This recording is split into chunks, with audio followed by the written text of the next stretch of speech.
Room உள்ள போறீங்க, ஆனா ரூம் உள்ள போனதுக்கு அப்புறம் என்ன பண்ணுன்றதை மறந்துடுறீங்களா? இது மெமரி லாஸ்லாம் இல்ல, இது பிரெயின் ஃபாக் தான். பிரெயின் ஃபாக்னா என்னன்னா, நம்ம பிரெயினுக்கு ஒரு மிஸ்ட் மோட் மாதிரி. இதுல உங்களோட மெமரி, ஃபோக்கஸ் அண்ட் கான்சென்ட்ரேஷன் இது எல்லாமே டோட்டலா பிளர் ஆயிடும். இது வந்து ஏஜ் ரிலேட்டட் ப்ராப்ளம்லாம் இல்ல, நம்மளோட லைஃப் ஸ்டைல் ரிலேட்டட் ப்ராப்ளம் தான். அதாவது ஆல்கஹால் கன்சம்ஷன், டொபாக்கோ கன்சம்ஷன் இதனாலலாம் இந்த பிரச்சனை வரலாம். இது மட்டும் இல்லாம சில நியூரலாஜிக்கல் கண்டிஷன்ஸோட சிம்டம்ஸாகவும் இந்த பிரச்சனை இருக்கலாம். எக்ஸாம்பிள் பார்க்கின்சன் டிசீஸோட சிம்டம்ஸாக இருக்கலாம்.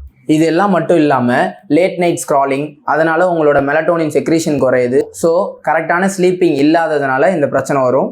அது மட்டும் இல்லாமல் மல்டி டாஸ்கிங், அதாவது ஒரே டைமில் வாட்ஸ்அப், இன்ஸ்டாகிராம், நெட்ஃப்ளிக்ஸ் இந்த விஷயங்கள்லாம் பண்ணுறதுனால உங்கள் பிரெயின் ஓவர்லோட் ஆகி உங்களோட சிக்னல்ஸ் கரெக்டாக போகாமல் இந்த பிரச்சனை வரும். ஸோ இந்த பிரச்சனையை ஃபிக்ஸ் பண்ணுறதுக்கு நீங்கள் தூங்குறதுக்கு 1 ஹவருக்கு முன்னாடி ஃபோனை யூஸ் பண்ணுறதை ஸ்டாப் பண்ணிவிடுங்க. டெய்லி ஒரு 10 மினிட்ஸ் சன்லைட்டில் வாக் பண்ணுங்கள். ஜங்க் ஃபுட்ஸை கட் பண்ணிவிட்டு ஹெல்த்தியான ஃபுட்ஸ் எடுத்துக்கோங்க. உங்களுடைய ரொட்டீன் லைஃப்பில் கொஞ்சம் யோகாவையும் கொஞ்சம் கான்ஷியஸ் ட்ரைனிங்கையும் ஆட் பண்ணிக்கோங்க. இந்த மாதிரி இன்ட்ரெஸ்டிங்கான கண்டென்ட் பற்றி தெரிஞ்சுக்க நம்ம சன் ஃபிசியோ பேஜை ஃபாலோ பண்ணிக்கோங்க. இந்த கண்டென்ட் பிடிச்சிருந்தா லைக் அண்ட் ஷேர் பண்ணிடுங்க.